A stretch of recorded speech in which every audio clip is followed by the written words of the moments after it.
नमस्कार, स्वागत है आप सभी का फिर से एक बार हमारे नए वीडियो में। और इस वक्त हम आए हुए हैं नालंदा में, और यह नालंदा विश्वविद्यालय का खंडहर जहां लोग देखने आते हैं। तो ये मुख्य गेट है जहां से प्रवेश करते हैं। तो चलिए आप लोग को अंदर और दिखाते हैं नालंदा विश्वविद्यालय को।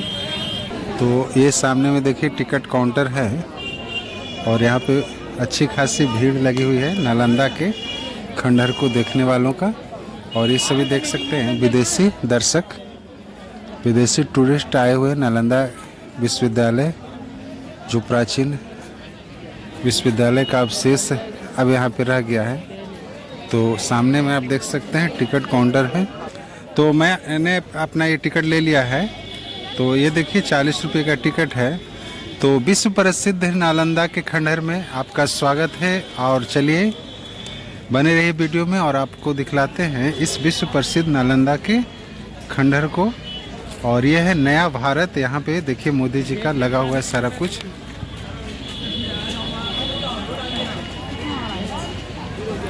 तो मोदी जी का यहाँ पे देखिए लगा हुआ है कटआउट, जहाँ पे आप फोटो ले सकते हैं सेल्फी। तो यहाँ पे लिखा हुआ है नया भारत। तो ये देखिए सेल्फी पॉइंट है मोदी जी के साथ, कटआउट उनका बना हुआ। और इधर में आपको make in India, Chandrayaan, Covid, Vande Bharat सारा कुछ यहाँ पे दिखाया गया है। तो विश्व प्रसिद्ध नालंदा के खंडहर में स्वागत है आप सभी का। तो चलिए आगे। और यहाँ स्कूली छात्रों का भी देखिए ज़बरदस्त भीड़ है। तो टिकट की बात जहाँ तक हम आपको बता दें कि यहाँ सामान्य लोगों के लिए जो शुल्क है 40 रुपये है। 15 वर्ष से कम उम्र के बच्चे या 15 वर्ष तक के बच्चों का प्रवेश निःशुल्क है। और जो सार्क देशों के जो नागरिक हैं और या जो बिम्स्टेक देशों के नागरिक हैं उनके लिए 40 रुपये का ही शुल्क है। और बाकी जो फॉरेन विदेशी नागरिक हैं उनके लिए 600 रुपये का एंट्री फीस है। तो और वीडियो कैमरा का यदि आप अलाउ करके आते हैं तो उसके लिए 25 रुपये का चार्ज है। और यदि इस खंडहर में किसी फिल्म की शूटिंग होती है तो उसका 1 लाख रुपये चार्ज है, और प्लस 50,000 रुपये सिक्योरिटी मनी है। ये है नालंदा के विश्व प्रसिद्ध खंडहर में एंट्री का चार्ज। तो चलिए आप लोग को दिखलाते हैं खंडहर। तो स्वागत है आप सभी का फिर से एक बार हमारे नए वीडियो में। और इस वक्त हम आए हुए हैं विश्व प्रसिद्ध नालंदा के खंडहर में, और जिसे आप किताबों में पढ़े हैं उसे आप अपनी आंखों से देख सकते हैं। इस बोर्ड में आप देख सकते हैं कि किस तरह नालंदा के खंडहर की खुदाई हो रही है। खुदाई के समय का ये चित्र है, और यह 1917-18 का चित्र है। और आगे भी आपको दिखलाते हैं टेम्पल नंबर 3 एंड वर्टिकल ट्रेच, यानी वर्टिकल जो खुदाई हो रही है 1917-18 में, वो है ये। तो ये सारे यहाँ पे बोर्ड में दर्शाए गए हैं किस तरह से ये टीला था, और इस टीले का खुदाई 1919-20 में हुआ था। तो आपको बता दूं कि यह विश्व प्रसिद्ध नालंदा का जो खंडहर है, पहले एक प्रसिद्ध विश्वविद्यालय हुआ करता था, जिसे गुप्त वंश के शासक कुमार गुप्त के समय बनाया गया था इसे। और 1200 ईस्वी में इसे बख्तियार खिलजी ने नष्ट कर दिया था। और ये देखिए खंडहर का स्थिति 1924-25 का स्थिति यहाँ पे दिखाया गया है, किस तरह 1924-25 में स्थिति थी। और बीच में 2 फूस के मकान भी आपको इसमें नज़र आते हैं। तो इस तरह से सारे जो आप देख रहे हैं बोर्ड लगे हुए हैं, इन बोर्डों में खुदाई के क्रम को दिखाया गया है। 1924-25 में खुदाई करते हुए मजदूर, और खुदाई से इस तरह से निकली मूर्तियाँ। इस तरह देख सकते हैं कितनी तरह की मूर्तियाँ निकली है ये। तो चलिए आप लोग को अब ले चलते हैं मुख्य खंडहर की ओर। तो यदि आप नालंदा आते हैं तो यह राजगीर के नज़दीक है। पटना या गया से राजगीर पहुंचना सरल है। तो चलिए आप लोग को अब ले चलते हैं मुख्य खंडहर की ओर। आज बच्चों का भी भीड़ है, तो बहुत ज़बरदस्त भीड़। यहाँ आमतौर पर हर दिन भीड़ रहती है। और ये देखिए सारे बहुत से विदेशी यात्री को समझाया जा रहा है, यहाँ के बारे में महत्व बतलाया जा रहा है। तो ये है खंडहर का मुख्य द्वार। इससे खंडहर परिसर में हम लोग चलते हैं और देख सकते हैं कि मोटी मोटी दीवारें हैं जो ईंट की बनी हुई है और इन के बीच रह करके लोग ज्ञान प्राप्त करते थे।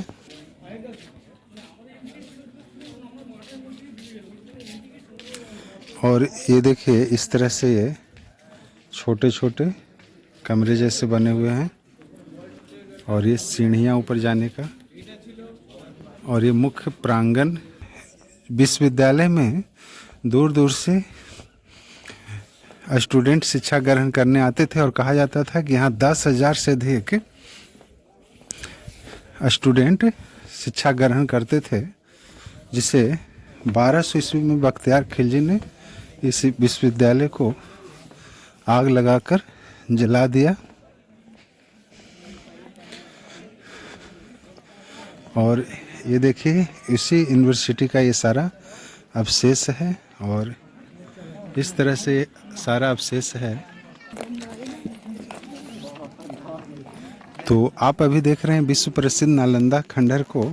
और यहाँ पे जो मंदिर बने गए हैं उनको बिहार कहा गया है। तो यहाँ पे सब दर्शाया गया है। बिहार नंबर 4 से 11 पूजा स्थल मंदिर किधर है, किस दिशा में है। और अच्छी खासी यहाँ पे भीड़ लोगों की। तो देखिए किस तरह से सारा कैंपस है। और ये नालंदा जो खंडहर है उसका यहाँ पे चित्र बना हुआ है, किस तरह से ये है। ये जो परिसर देख रहे हैं ये आंगन है और यहाँ पे सारे स्टूडेंट और शिक्षक बैठकर सामूहिक प्रार्थना करते थे। ये आंगन है और ये 5वीं सदी का बना हुआ है। तो आप देख सकते हैं कि किस तरह से यहाँ पे स्ट्रक्चर है। और इस आंगन में सामूहिक रूप से प्रार्थना लोग करते थे। और आगे में आप देख सकते हैं कि धनुष का चित्र बना हुआ है। तो 450 ईस्वी के आसपास इसे बनाया गया था, इस यूनिवर्सिटी को, गुप्त वंश के शासकों द्वारा।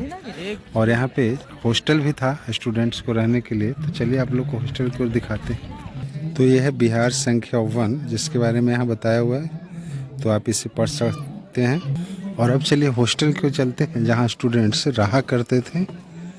तो देख सकते हैं ये छोटे छोटे कमरे हैं जो कि हॉस्टल हुआ करते थे और यहाँ स्टूडेंट रहते थे। जो छात्र बाहर से आते थे देश विदेश से पढ़ने के लिए, तो वो घर नहीं जाते थे, वो यहीं रहते थे और यहीं रहकर पढ़ाई करते थे। तो यह है हॉस्टल का एरिया। तो देखिए इस क्षेत्र में भी पर्यटकों की अच्छी खासी भीड़ है।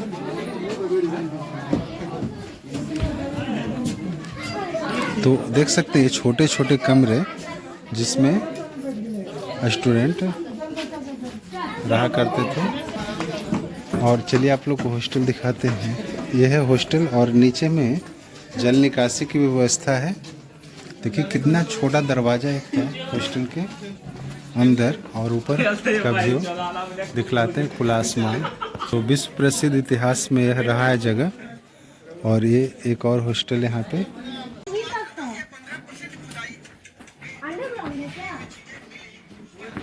तो अभी तक पूरी जो यदि हम बात करें तो पूरा नालंदा यूनिवर्सिटी का जो क्षेत्र है इसकी खुदाई नहीं हुई है, कुछ ही क्षेत्र का खुदाई हुआ है।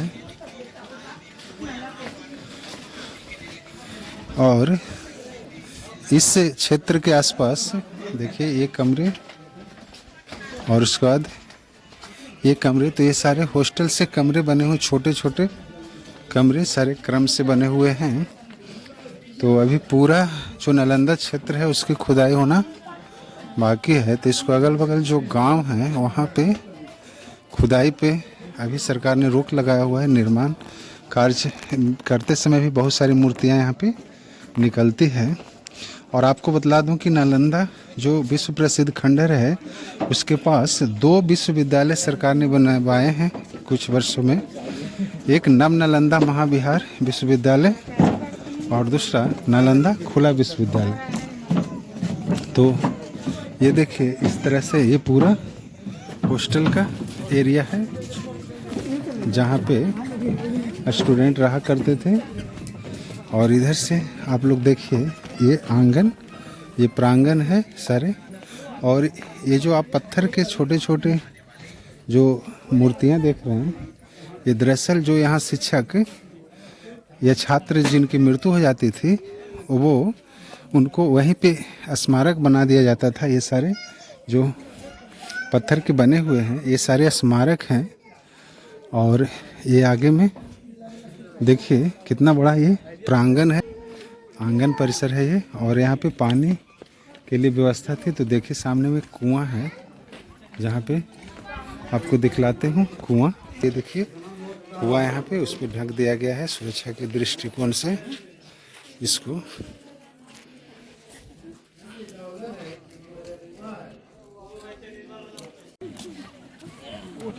ये देखिए मंदिर संख्या 3 के बारे में बताया गया है कि क्या है, आप इसको पढ़ लीजिएगा।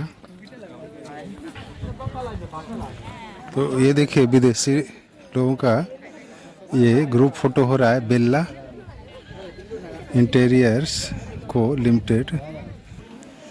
और ये सब मंदिर के अवशेष यहाँ पे हैं। और ये सारे प्रांगण में छोटे छोटे कमरों के अवशेष जहाँ पे स्टूडेंट रहा करते थे।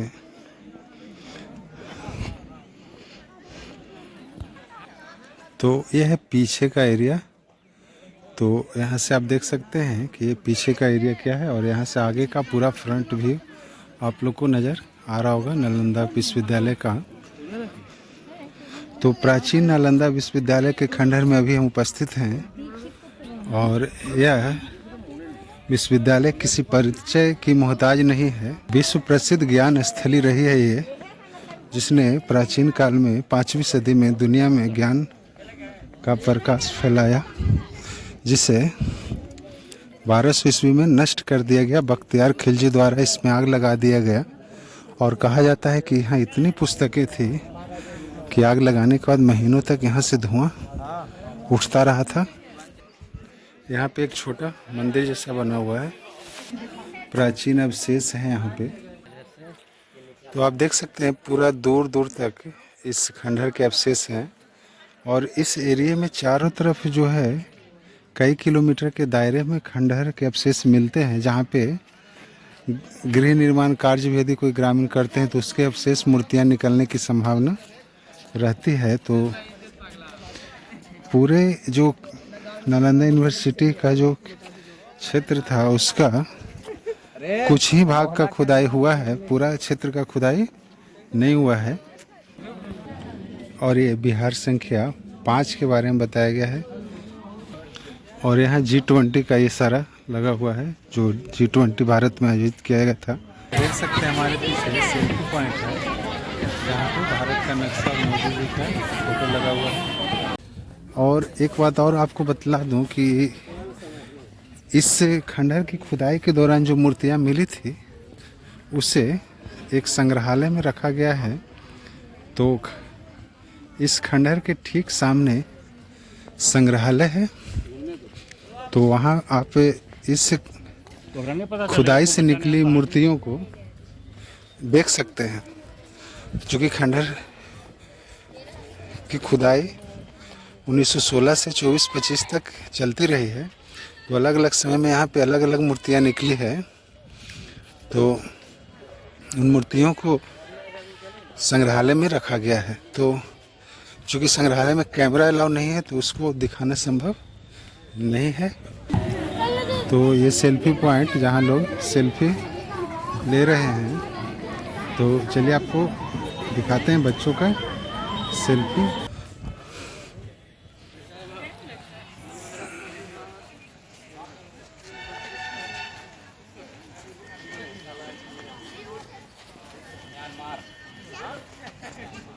ये सब विदेशी म्यांमार से आए हुए लोग हैं।